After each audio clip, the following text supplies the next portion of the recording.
திமுக செயற்குழு கூட்டத்தில் எடப்பாடி பழனிசாமி குறித்து முதல்வர் ஸ்டாலின் கடுமையாக தாக்கியுள்ளார். இதனை அண்மை செய்தியாக பார்த்து வருகிறோம். கூடுதல் விவரங்களோடு செய்தியாளர் ரமேஷ் இணைகிறார்.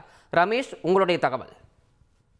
வணக்கம். திமுக செயற்குழு கூட்டத்தில் எதிர்க்கட்சித் தலைவர் எடப்பாடி பழனிசாமியை விமர்சித்து முதலமைச்சர் மு.க.ஸ்டாலின் பல்வேறு கருத்துக்களை தெரிவித்திருக்கிறார். என்னென்ன கருத்துக்கள் என்று பார்க்கும்போது, கொஞ்ச நாளாகவே எதிர்க்கட்சித் தலைவர் எடப்பாடி பழனிசாமி ஒரு வாக்கு சதவீத கணக்கு ஒன்றை சொல்லி வருகிறார்.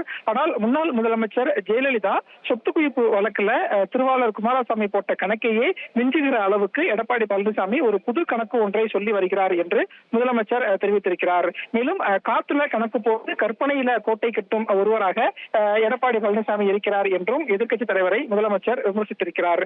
2024 நாடாளுமன்ற தேர்தலில் அதிமுக வாக்கு சதவீதம் 1 விழுக்காடு உயர்ந்திருக்கு அப்படின்னு எதிர்க்கட்சித் தலைவர் எடப்பாடி பழனிசாமி சொல்லியிருக்கிறார்.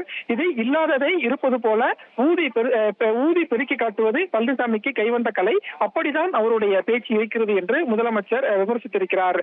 மேலும் 2019 நாடாளுமன்ற தேர்தலில் 20 தொகுதிகளில் போட்டியிட்ட அதிமுக 19.4 விழுக்காடு வாக்குகளை வாங்கினார்கள். ஆனால் 2024 சட்டமன்ற தேர்தலில் 34 தொகுதிகளில் போட்டியிட்டு 20 விழுக்காடு வாக்கு தான் அதிமுக கிடைச்சிருக்கு. எனவே அதிமுகவினுடைய வாக்கு வங்கி அப்படிங்கிறது 2024 நாடாளுமன்ற தேர்தலில் பெரிய அளவில் சரிந்திருக்கு. இதுவே அதிமுகவினுடைய தோல்விக்கு சாட்சி என்றும் முதலமைச்சர் இந்த செயற்குழு கூட்டத்தில் எதிர்க்கட்சித் தலைவரை விமர்சித்து பேசியிருப்பதை பார்க்க முடிகிறது.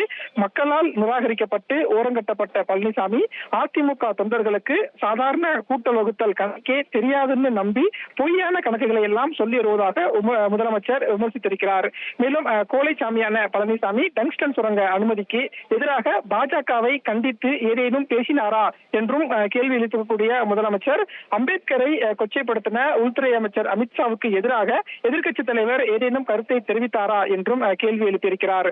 மேலும் திமுக என்றால் மட்டும் சட்டமன்றத்திலேயும் வெளியிலேயும் கத்தி பேசக்கூடிய எடப்பாடி பழனிசாமி பாஜக அரசுக்கு எதிராக வெளியில் ஏதேனும் குரல் கொடுக்கிறாரா என்றும் முதலமைச்சர் மு.க.ஸ்டாலின் கேள்வி ஒன்றை எழுப்பியிருக்கிறார்.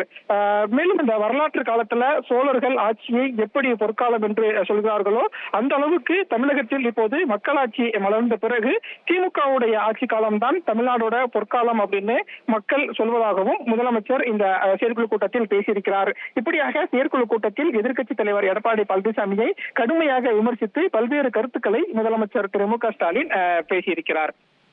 தகவல்களுக்கு நன்றி ரமேஷ். செய்திகளை உடனுக்குடன் தெரிந்து கொள்ள உடனே சப்ஸ்கிரைப் பண்ணுங்க.